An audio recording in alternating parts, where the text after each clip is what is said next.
Assalomu alaykum hurmatli obunachilar.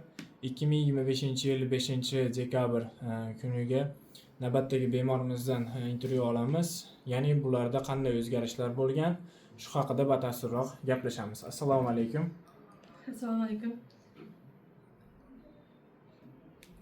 Assalomu alaykum. Bizlar 2022-yil keldik. Shu oldin 2 oydan sudurga berardi. Hozir sudurgisi yo'q, Xudoga shukr. Bu safar pankreatni ichmay qo'yuvdik. Sudurga berdi, temperatura tushmadi. Endi yana pankreatni ichinglar, zo'r ekan. Xo'p, pankreat 100% tabiiy nutrientimizdan qanday ichgandan keyin bolada o'zgarishlar sezdingiz? Shu haqida aytib o'tgansiz.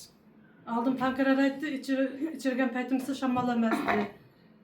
Isitmasi yaxshi bo'ladi-da, endi immunitet yaxshi edi. Hozir bu safar pankreat ichilmagan paytda immunitet tushib, temperatura tushmadi.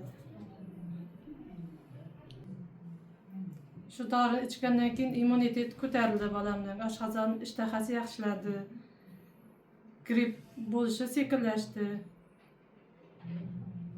Xo'p, sizni ko'rib turgan obunachilarga qanday tavsiyalar berasiz? Shu pankreatni ichishni tavsiya qilaman. Sababi bunda gripp bo'lishi kam ekan.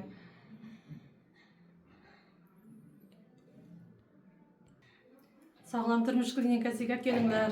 Shu Nutrient. 100% tabiiy nutrient. 100% tabiiy nutrient dorilar tavsiya qilaman. Juda yaxshi ekan. Mana biza ichirib tavsiya qilib aytyapman. Rahmat, Alloh o'zi shifo bersin. Allohga shukr. Ishlaringizda omad yor bo'lsin.